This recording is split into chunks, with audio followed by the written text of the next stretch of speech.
আসসালামু আলাইকুম এভরিওয়ান। যদি তুমি থাকতে গল্পের ৮ নম্বর পার্ট, তো চলো বেশি কথা না কইয়া গল্প শুরু করা যাক। সাকিব আর রূপা ছাদ থেকে নেমে যে যার রুমে চলে গেল। রূপা গোসল সেরে নিল, ভেজা চুলগুলো দ্রুত হেয়ার ড্রায়ার দিয়ে শুকিয়ে নিল। সিল্কের কালো রঙের একটা শাড়ি পরলো, কালো রঙের চুড়ি, কানে কালো খাসকাটা ঝুমকো, থুতনির নিচে কালো কুচকুচে তিলটাও যেন শাড়ি চুড়ির সাথে ম্যাচিং করে আছে। সাকিব জানালার ফাঁক দিয়ে বরাবরের মতো একটা কাগজ ছুঁড়ে মারলো। সাকিব বলল, টিয়া কালারের লুঙ্গি আর হলুদ কালারের ফতুয়া নেই তো, কি পরবো এখন আমি? সাকিব এত ফাজলামি করতে পারে রূপার জানা ছিল না। রূপা হনহন করে রুম থেকে বেরোলো। রূপা বলল, আজকে snow powder, makeup, eyeliner, lipstick, কাজল, টিপ সব দিতে পারবেন। ইচ্ছা করলে কোণের মতো করে পার্লার থেকে সেজেও আসতে পারেন। রূপার কথা শুনে হাসতে হাসতে লুটিয়ে পড়ার মতো অবস্থা সাকিবের। রূপার এমন রাগ করে কথা বলাটা বেশ ভালোই লাগে। সাকিব সিরিয়াস ভাব নিয়ে বলল, আমার কাছে নেই তো, তুমি ধার দিবে? রেগে মেগে রুমের দিকে পা বাড়ালো রূপা। সাকিব পিছন থেকে ডেকে বলল, ম্যানিকুইন রূপা, লিওনার্দো যেমন বছরের পর বছর ধরে মোনালিসাকে এঁকেছিল, আমিও তোমায় আমার মনের রং তুলিতে 1000 বছর ধরে 1000 রূপে আঁকতে চাই। সাকিবের কথা না শুনেই চলে গেল রূপা। সাকিব হতাশ মনে নিজে নিজে বলল, এত মহামূল্যবান প্রেমুক্তি কেউ মিস করে? হ্যাঁ। রূপা কালো পরি সেজেছে। সাকিব সম্পূর্ণ হোয়াইট পরল, হোয়াইট শার্ট, প্যান্ট, শু, শুধু সানগ্লাসটা ব্ল্যাক। যে কোনো মেয়ে একবার দেখলে আরেকবার দেখার ইচ্ছা পোষণ করবে। রূপার নিজের অনিচ্ছাকৃতভাবে শায়লা বেগম আর আজিজ চৌধুরীর সাথে তাদের গাড়িতে কমিউনিটি সেন্টারে গেল। রূপার মনটা নিমিষেই খারাপ হয়ে গেছে। ইচ্ছা ছিল সাকিবের সাথে এক রিক্সায় চড়ে যাবে। সাকিবের সাথে রিক্সায় চড়তে খুব ভালোই লাগে রূপার। মুখে চরম বিরক্তির ভাব নিয়ে গাড়িতে বসে রইল রূপা। রূপা কমিউনিটি সেন্টারে পৌঁছানোর একটু পরপরই সাকিবও চলে আসলো। সাকিবকে দেখা মাত্রই রূপার মন খারাপটা উড়ে গেল। সাকিবের দিকে তাকিয়ে মুচকে এসে দিল। রূপা এতক্ষণ সাকিবের অপেক্ষায় গেটের বাইরে দাঁড়িয়েছিল। শায়লা বেগম অনেকবার সেজেছে ভিতরে যাওয়ার জন্য, কিন্তু রূপা কোনো কথাই শোনেনি। সাকিব বলল, এভাবে দাঁড়িয়ে দাঁড়িয়ে কার জন্য ওয়েট করছেন সুন্দরী? রূপা বলল, আমার সুন্দর মানুষটার জন্য। মুখ গম্ভীর করে রূপা আবার বলল, আমি ওনাদের সাথে আসতে চাইনি, জোর করে নিয়ে আসছে। আমার ইচ্ছা ছিল আপনার সাথে আসবো। সাকিব বলল, সেই জন্য মন খারাপ করা হয়েছে? এখন মন ভালো করুন, আমি এসে গেছি না। সাকিব একটু থেমে সিরিয়াস হয়ে আবার বলল, আমাদের একটু দূরে দূরে থাকতে হবে, শায়লা আন্টি সন্দেহ করতে পারে। রূপা ঠোঁট বাঁকিয়ে জোর গলায় বলল, করলে করুক, চলুন তো গেটের ভিতরে। গেট দিয়ে ঢুকতেই রূপার চোখ আটকে যায়। রূপা অবাক হয়ে দেখছে সবকিছু কত সুন্দর করে সাজানো। অবাক চোখে রূপা চারদিকটা দেখছে। গেটের উত্তর দিকে সাজানো হয়েছে স্টেজ, নানা রকমের ফুল দিয়ে সাজানো হয়েছে স্টেজ। রূপার দৃষ্টি আবারও আটকে যায় স্টেজে বসে থাকা বর বউকে দেখে। কত সুন্দর গহনাঘাটি আর লাল শাড়িতে বউ সেজেছে নীরা, একদম অন্যরকম লাগছে নীরাকে। নীরার বরটাও বেশ চমৎকার। রূপা আনমনে দাঁড়িয়ে দাঁড়িয়ে এইসব লক্ষণ করতে লাগলো। সাকিব বলল, রূপা বউ সাধ্যে ইচ্ছা করছে বুঝি? রূপা ভাবনার জগৎ থেকে না বেরিয়ে বেখেয়ালি মনে বলল, সাকিব বলল, আরে বাবা তাকিয়ে থাকার কি আছে এভাবে? রূপা এবার মনোযোগ দিয়ে সাকিবের দিকে তাকিয়ে বলল, আমাদের এমন বিয়ে কবে হবে? সাকিব একটা চেয়ার টেনে বসলো, রূপাও পাশের চেয়ারটাই বসলো। সাকিব বলল, আর কয়েক মাস পরে আমার ফাইনাল ইয়ারের ফাইনাল এক্সাম শেষ, তারপর আর তোমার বউ হওয়া ঠেকাবে কে? সাকিব চিন্তিত গলায় আবার বলল, আচ্ছা রূপা, তোমার ফ্যামিলি যদি আমাদের বিয়ে নিয়ে কোনো ঝামেলা করে, তারা মানবে তো? রূপা ভেবে বলল, মানা না মানা তাদের ব্যাপার, লাইফ আমার, সিদ্ধান্ত আমার, সংসার তো আর তারা করবে না। রূপার কাছ থেকে এমন সিরিয়াস কথা শুনে যেন অনাকাঙ্ক্ষিত কিছু। সাকিব হেসে বলল, খুব সিরিয়াস কথা বলতে পারেন দেখছি। সাকিব একটু থেমে বলল, বলা যতটা সহজ করা ততটা সহজ না। রূপা বলল, রূপার কাছে বলা যেমন সহজ, করা তার থেকেও বেশি সহজ। আমি এখন রোমান্টিক মুডে আছি, এইসব কথা বাদ দেন। সাকিব আবার হেসে দিল। শায়লা বেগমের ডাকে চলে গেল রূপা। সাকিব একা একা বসে বোর ফিল করছে। অনুষ্ঠানে কত মানুষ, অথচ এখানে একা একা বসে থাকতে হচ্ছে। সাকিবের ইচ্ছা করছে নিজের মাথায় বাড়ি দিতে। কেন যে সহজে মানুষের সাথে মিশতে পারে না সেই অপরাধে। অথচ রূপাটা একদম ওর বিপরীত, কত অল্প সময়ে মানুষের সাথে ভাব জমিয়ে ফেলতে পারে। সাকিবের এমন চুপচাপ স্বভাবের কারণে সবাই ভাবে সাকিব হিংসুটি টাইপের মানুষ, অথচ কেউ বোঝে না যে কারোর সাথে কথা বলতে আনিজি লাগে ওর। এই যে ভ্যাবলাকান্ত মশাই, পিচ্চি কারো গলা শুনে পিছন ফিরে তাকালো সাকিব। সাকিব যথারীতি হা করে তাকিয়ে রইল। কালকে সেই রোজা পিচ্চিটা, এই নামে তো শুধু সাকিবই ডাকতো। রোজা বলল, হা করে তাকিয়ে আছো কেন? লুপা আপু ডাকছে। সাকিব নড়ে চড়ে বসল। সাকিব বলল, ভ্যাবলাকান্ত মশাইকে? রোজা বলল, আমি জানি নাকি, ওই লুপা আপু আপনাই দেখিয়ে বলল ভ্যাবলাকান্ত মশাইটাকে বলো আমি ডাকছি। রূপার কাছ তাহলে? রোজা খুব মিষ্টি দেখতে, আরো বেশি মিষ্টি ওর বলা কথাগুলো। সামনে দাঁত না থাকার কারণে রকে ল বলে। সাকিব রোজার কথা শুনে কি জানি খুব মজা পায়। সাকিব বলল, আচ্ছা আচ্ছা, তোমার নামটা কি জানো বলেছিলে কালকে? মেয়েটি অগ্নিদৃষ্টিতে তাকালো সাকিবের দিকে। রোজা বলল, আমায় ভাঙাচ্ছেন? এই বলে হনহনিয়ে চলে গেল রোজা। সাকিব হাসতে লাগলো। সাকিব রূপার কাছে গেল। রূপা সাকিবকে একটু আড়ালে নিয়ে গেল। সাকিব বলল, তুমি জানো না আমি একা একা বসে বসে বোর হচ্ছিলাম? রূপা বলল, এত মানুষের মধ্যেও যে একা একা বোর হয় তার জন্য আমার বিশেষ কিছু করার নেই। সাকিব বলল, তুমি জানো না আমি কারোর সাথে কথা বলতে পারি না? রূপা চোখ রাঙিয়ে বলল, এইসব বদ অভ্যাস বাদ দেন তো, সবার সাথে মিশে থাকার চেষ্টা করবেন। হঠাৎ কণ্ঠস্বর পরিবর্তন হয়ে যায় রূপার। খানিকটা আবেগী হয়ে বলে, একটা চুমু দিলেন না? সাকিব রীতিমতো ভেবাচাকা খেয়ে যায়। কেমনে করে অভিযোগ করে মেয়েটা? সাকিবের হৃদয় স্পন্দন খানিকক্ষণের জন্য বন্ধ হওয়ার উপক্রম হয়েছে। সাকিব আশেপাশে চোখ বুলিয়ে রূপাকে একটু কাছে টেনে নিল। সাকিব বলল, দিব চুমো? রূপা মাথা নিচু করে বলল, রূপার চোখে মুখে লজ্জার ছাপ। কেমনে জড়সড় হয়ে চুপচে গেল রূপা। রূপার এমন লজ্জা পাওয়া দেখতে ভালোই লাগছে সাকিবের। সাকিব রূপাকে লজ্জা দেওয়ার জন্য আবার বলল, কোথায় দিব? রূপা লজ্জা পাচ্ছে, আবার মেজাজও খারাপ হচ্ছে। সাকিবের সবসময় রূপাকে লজ্জা দেওয়ার ধান্দা। রূপা নিজেকে ছাড়িয়ে নেওয়ার চেষ্টা করলো। রূপা বলল, ছাড়ুন, লাগবে না কিছু। সাকিব ঠোঁটের কোণে দুষ্ট হাসি ফুটিয়ে বলল, লাগবে না কেন? বৃথা চেষ্টা করো না, ছাড়বো না। রূপা সাকিবের দিকে তাকানো সাহস পাচ্ছে না। সাকিবের কাছে আসলে রূপার ইচ্ছা করে দৌড়ে পালাতে, আবার পালিয়ে গেলে নিজের বোকামির জন্য নিজের গালে চড় মারতে ইচ্ছা করে। সাকিব রূপার দুই গালে হাত দিয়ে রূপার মুখটা উঠিয়ে ধরল। রূপা এখনো চোখ বুজে আছে। সাকিব সাত পাঁচ না ভেবে রূপার ঠোঁটে আলতো করে ঠোঁট ছুঁয়ে দিল। সর্বাঙ্গে কেঁপে উঠল রূপার। মনে হচ্ছে এখন একদমই দম বন্ধ হয়ে যাবে। হার্টবিট অস্বাভাবিক রকমের বেড়ে উঠেছে। সাকিবের কাছে থাকলে দম বন্ধ হয়ে যাবে মনে হচ্ছিল। এমন অদ্ভুত রকমের অনুভূতির সাথে রূপা মোটেও পরিচিত ছিল না। রূপা দেয়াল ঘেঁষে দাঁড়িয়ে হাঁপাতে লাগলো। এই প্রথম সাকিবের ঠোঁটে চুমু খেয়েছে। এ ভালো লাগার অনুভূতি প্রকাশ করার মতো না। সাকিব নিজের মনে হাসছে। রূপা খুব বেশি লজ্জা পেয়েছে। লজ্জা পাওয়ার ব্যাপারটার মধ্যেও অন্যরকম ভালো লাগা, মুগ্ধতা কাজ করে। রূপা কোথায় পালিয়ে গেল? সাকিব আশেপাশে তাকাতে লাগলো। রূপা দেয়াল ঘেঁষে দাঁড়িয়ে আছে। সাকিব আসতে গিয়ে রূপার পাশে দাঁড়ালো। রূপার কানে কাছে ফিসফিস করে বলল, রূপা। রূপা হকচকিয়ে পিছনে তাকালো। সাকিবের ঠোঁটের কোণে আবারও দুষ্টুমির হাসি। হাসিটা যেন রূপাকে লজ্জা দিতে যাচ্ছে। রূপা সাকিবের গায়ে এলোপাতারি কিলঘুষি দিতে লাগলো আর বলল, কুত্তা, শয়তান, বিলাই, লজ্জা দেন শুধু আমায়। সাকিব বলল, তোমার হাতের মায়ের এত মিষ্টি কেন? সাকিব উচ্চস্বরে হেসে উঠল। সাকিব বলল, রূপা থামো, চারিদিকে মানুষ কিন্তু। রূপা জিব্বায় কামড় দেয়, বিড়বিড় করে বলে, আসলেই তো। রূপা বারবার নীরা আর নীরার বরের দিকে তাকাচ্ছে। খুব মানিয়ে আছে দুইজনকে। ফটোগ্রাফার ছবি তুলছে।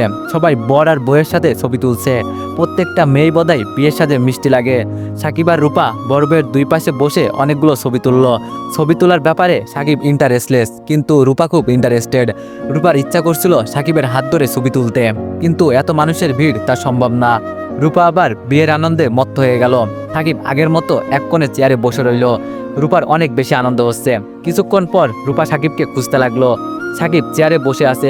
সাকিবের চেয়ার ঘেঁষে আরেকটা চেয়ারে বসে আছে খুব সুন্দরী একটা মেয়ে। সাকিব মেয়েটার সাথে হেসে হেসে কথা বলছে।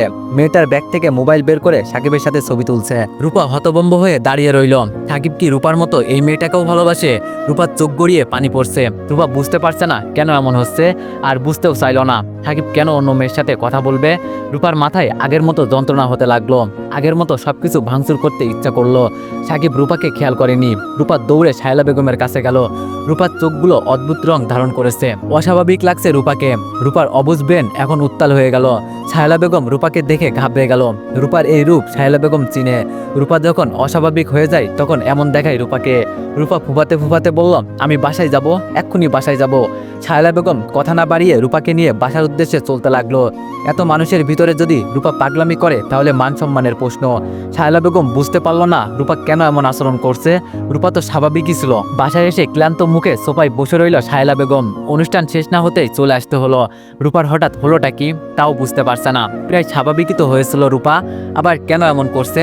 এত বড় সাইক্রেটিস হওয়া সত্ত্বেও মাঝে মাঝে রূপার ব্যাপারে মাথা কাজ করে না শায়লা বেগমের। আর রূপার প্রতি অসম্ভব মায়ায় পড়ে গেছে। ওর সাথে কোনো প্রকার খারাপ ব্যবহারও করতে পারে না শায়লা বেগম। হয়তো নিঃসন্তান হওয়ার জন্য মায়াটা আরও তীব্র রূপার প্রতি। কারো কাছে কিছু না বলে রূপাকে নিয়ে চলে এসেছে। আদিত্য চৌধুরী যদি খোঁজ করে। শায়লা বেগমের মনে হলো ফোনে একবার জানিয়ে দেওয়া উচিত। রূপা এমন অসময়ে পাগলামির জন্য নিশ্চয়ই রেগে যাবেন আজিজ চৌধুরী। রূপা খেপা বাঘিনীর মতো বসে আছে। রূপার বুক ফেটে কান্না আসছে। সাকিব অন্য মেয়ের সাথে কেন কথা বললো, আবার ছবিও তুললো। রূপা থাকতে সাকিবের কেন দরকার অন্য মেয়ের সাথে কথা বলার? সাকিব ভার্সিটি, টিউশনি আরও কত জায়গায় যায়, তখনও কি এভাবে মেয়েদের সাথে কথা বলে? এই বিষয় নিয়ে কখনো ভাবা হয়নি রূপার। এমন সন্দেহ রূপার মনে কখনোই ঢোকেনি। রূপার ড্রেসিং টেবিলের কাছে রাখা ফুলদানিটা ছুঁড়ে মারল। শায়লা বেগমের কানে গিয়ে এই বিকট শব্দটা পৌঁছালো। হতাশ ভঙ্গিতে বসে রইল শায়লা বেগম। প্রায় 1 বছর ধরে রূপাকে ভালো করার চেষ্টা করছে। রূপা 100% না হলেও 50% সুস্থ হয়েছিল। নিজেকে একটু হলেও সফল মনে হয়েছিল শায়লা বেগমের। কত ভরসা করে রূপার বাবা মা চিকিৎসার জন্য শায়লা বেগমের কাছে রাখলো। রূপা যদি আবারও অ্যাবনর্মাল আচরণ করে কি জবাব দিবে রূপার মা বাবার কাছে? রূপা যে স্টেজে আছে, এই স্টেজের রোগীরা খুব বেশি সেন্সিটিভ মাইন্ডের হয়। কারো কাছ থেকে কোনো অনাকাঙ্ক্ষিত আচরণ পেলেই পাগলের মতো আচরণ করে। বিয়েবাড়িতে কত মানুষ কে রূপার সাথে কি বিহেভ করেছে কে জানে। উদ্ভ্রান্তের মতো রুম থেকে বের হয়ে আসলো রূপা। ক্ষুদ্র কণ্ঠে বলল, আমি আবার ওইখানে যাব। শায়লা বেগম ব্যস্ত হয়ে বলল, কি হয়েছে তোর? কেউ কি তোর সাথে খারাপ বিহেভ করেছে? আমার কাছে বল অন্তত। শায়লা বেগম রূপার সাথে একটু ঘনিষ্ঠ হয়ে দাঁড়িয়ে রূপার মাথায় হাত বুলিয়ে আদরের গলায় বলল, কি হয়েছে আম্মুটার? আমার বলো। রূপা বলল, একটা মেয়ে আমার সাথে খারাপ বিহেভ করেছে, ওই মেয়ের সাথে আমার কথা আছে, চলো। শায়লা বেগম বলল, আরে এইটুকু বিষয়ের জন্য কেউ এমন করে? আমি তো ভয় পেয়ে গিয়েছিলাম, তখনই তো আমার কাছে এসে বললেই হতো, আমরা 2 মা মিলে মেয়েটার হাত পা ভেঙে দিতাম। রূপা বলল, কিছু করতে হবে না তোমার, তুমি আমার সাথে চলো। শায়লা বেগম বলল, এখন আর কোথাও যেতে হবে না, এখন একটু ঘুম দে। আর ওইখানে গিয়েই বা কি করবি এখন? অত মানুষের ভিতরে কারোর সাথে সিনক্রেট করলে মানুষ খারাপ বলবে। রূপা বলল, আমি কোনো খারাপ বিহেভ করবো না, তুমি যাবে কি না? শায়লা বেগম চোখ রাঙিয়ে বলল, আমি তোকে চিনি, এখন কোথাও যেতে হবে না। শায়লা বেগমের কোনো কথা মানতে রাজি না রূপা। সোফার উপরে থাকা চায়ের গ্লাসটা ফ্লোরে ছুঁড়ে মারে। শায়লা বেগম কিছু বলতে গিয়েও থেমে যায়। বলে আর কি হবে, ওর মাথা ঠিক থাকলে ও তার এমন করতো না। কত লক্ষ্মী ভদ্র ছিল রূপা। শায়লা বেগম একটা ক্ষীণ নিঃশব্দ ফেলে বলল, চল। গাড়িতে বসে ফুঁকছে রূপা। শায়লা বেগম শঙ্কায় পড়ে গেল, কিসের জন্য রূপা আবার অনুষ্ঠানে যাবে? গাড়ি থামাতেই নেমে যায় রূপা। গেটের ভিতরে ঢুকে আশেপাশে কাউকে খুঁজতে থাকে। শায়লা বেগম রূপাকে অনুসরণ করছে। কি করে বসে রূপা কে জানে। তীব্র বেগে একটা মেয়ের দিকে ছুটে যায় রূপা। শায়লা বেগম বুঝতে পারলো রূপা সেই কাঙ্ক্ষিত মানুষটাকে খুঁজে পেয়েছে। শায়লা বেগমকে উপেক্ষা করে রূপা চর বসিয়ে দেয় সাকিবের সাথে বসে থাকা সেই মেয়েটার গালে। চারিদিকে সবাই হা করে তাকিয়ে আছে। মেয়েটা হতভম্ব হয়ে দাঁড়িয়ে রইল মূর্তির মতো। হতভম্ব ভাব কাটিয়ে মেয়েটি বলল, হোয়াট ইজ দিস? মেয়েটা বোধহয় কি বলবে খুঁজে পাচ্ছে না। এভাবে অপরিচিত কেউ যদি এসে কারো গালে চর মারে সবারই তো বিস্ময় লেগে যায়। একটু দূরে দাঁড়িয়েছিল সাকিব। রূপা চোখ লাল করে মেয়েটির দিকে তাকিয়ে আছে। সাকিব দ্রুত গতিতে সেখানে আসলো। সাকিবও যথারীতি হা করে তাকিয়ে রইল। মেয়েটা আর কিছুই বলছে না। সাকিব বলল, আরে রূপা কি হয়েছে কি? তুমি ওর গালে থাপ্পড় দিলে কেন? মেয়েটি বলল, সাকিব তুমি ওকে চিনো? কি একটা অবস্থা দেখো, কোত্থেকে এসে চর মারলো। রূপার দিকে তাকিয়ে আবার মেয়েটি বলল, এই মেয়ে প্রবলেম কি তোমার? মাথায় সমস্যা নাকি? কি হয়েছে কি তোমার? রূপাকে এভাবে কথা বলায় সাকিবের গায়ে লাগলো। সাকিব বলল, রূপা তুমি ওকে থাপ্পড় দিলে কেন? রূপা ঘৃণ্য ভরা দৃষ্টিতে তাকিয়ে সাকিবকে বলল, সেটা তোর কাছে বলতে হবে, ক্যারেক্টারলেস কোথাকার। রূপা এই কথাটা কাকে বলল ঠিক বুঝতে পারলো না শায়লা বেগম। রূপা কেন ক্যারেক্টারলেস বলল সাকিবকে? সাকিবও কিছুই বুঝতে পারলো না। শায়লা বেগম পাশে থাকায় কিছু বলতে পারলো না। শায়লা বেগম বিনয়ী গলায় বলল, প্লিজ মা, তুমি ওর আচরণে কিছু মনে করো না। এইটুকু বলে শায়লা বেগম থেমে আবার ইশারায় বলল, ওর মাথায় সমস্যা আছে। মাথায় সমস্যা থাকলে সেই মানুষকে আর কি বলা যায়? মেয়েটা শুধু বলল, ইটস ওকে আন্টি। পাশ থেকে এক ভদ্র মহিলা বলল, মাথায় সমস্যা পাগলাগারদে রাখলেই তো পারেন, নয়তো মানুষকে এভাবে জ্বালাতন করবে।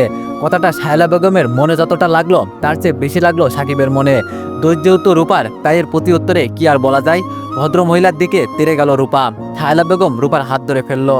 রূপা মহিলাটার দিকে চোখ লাল করে তাকিয়ে বলল, আমি পাগলাগারোতে যাব কেন? তুই যা পাগলাগারোতে। হাতাকাটা ব্লাউজ পরে অসভ্য বেহায়া মহিলা। রূপার কথা শুনে সবাই ভেবাচাকা খেয়ে গেল।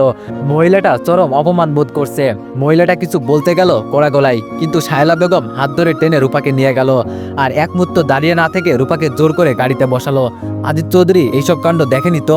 দেখলে বলবে রূপাকে ওর বাবা মায়ের কাছে দিয়ে আসতে।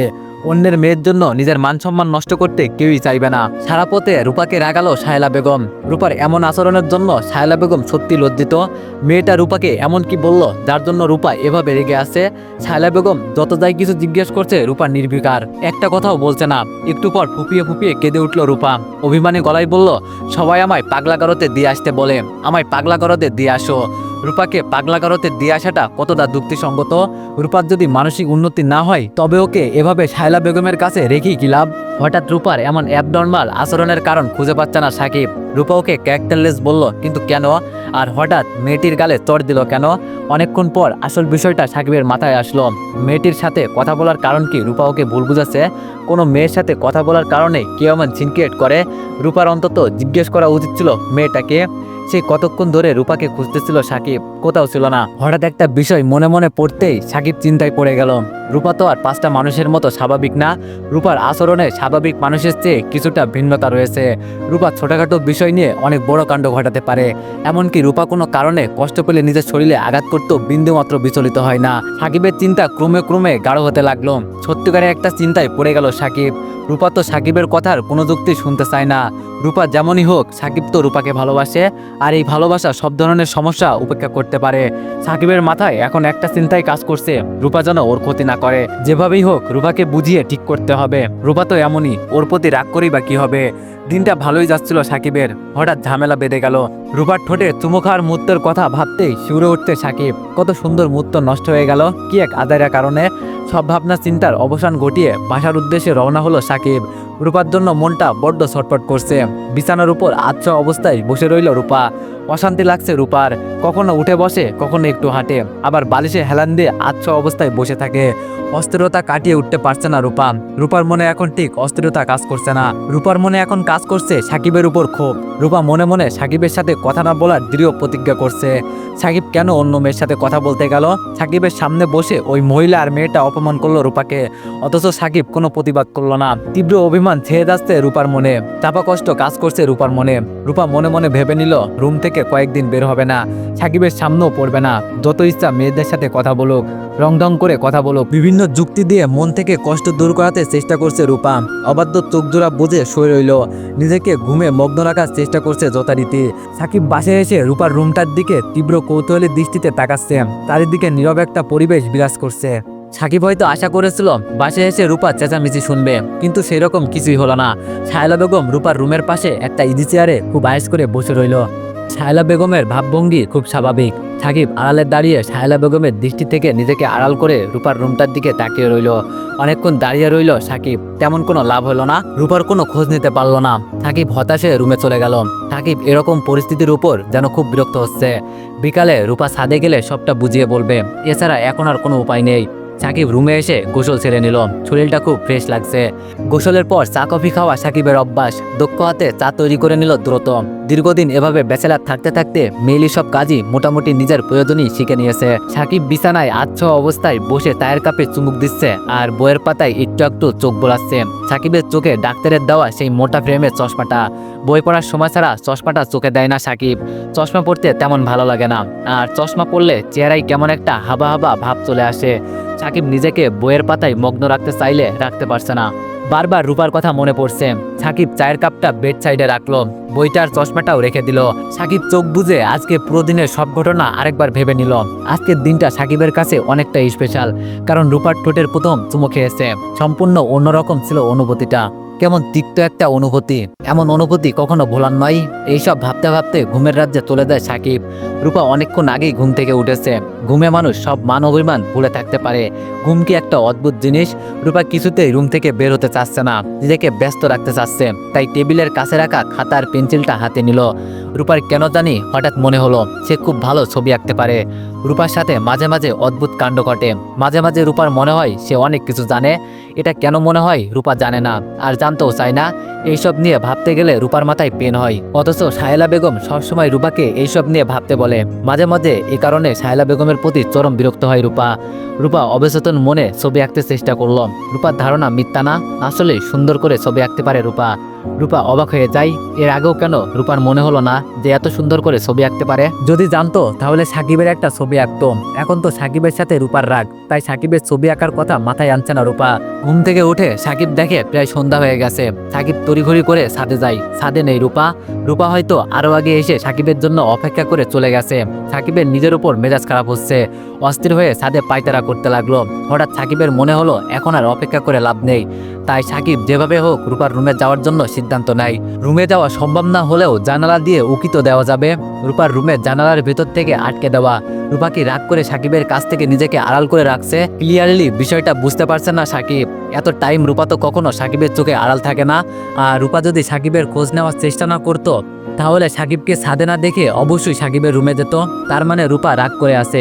ইভেন সাকিবের কোনো খোঁজ নেওয়ার চেষ্টা করেনি। সাকিব আজিজ চৌধুরীর বাসার সামনে ঘুরঘুর করতে লাগলো। বিকাল পেরিয়ে সন্ধ্যা হয়ে গেল। আজিজ চৌধুরীর রুম থেকে রূপার গলার শব্দ শোনা যাচ্ছে। সাকিব জানালার ফাঁক দিয়ে দেখার চেষ্টা করলো, কিন্তু দেখা গেল না, কারণ জানালার পর্দাগুলো দেওয়া। রূপা রাগ করেনি, করেছে চাপা অভিমান। রাগ করলে হয়তো এতক্ষণে এসে সাকিবের গালে খুশিয়ে কয়েকটা থাপ্পড় দিত। রূপার এমন শূন্যতায় সাকিব অনুভব করছে রূপাকে কতটা ভালোবাসে। আসলে মাঝে মাঝে প্রিয় মানুষটার সাথে দূরত্ব তৈরি করে নিজের গুরুত্বটা বোঝাতে হয়। তো এভরিওয়ান, নেক্সট পার্টের জন্য সবাই অপেক্ষা করো। ধন্যবাদ।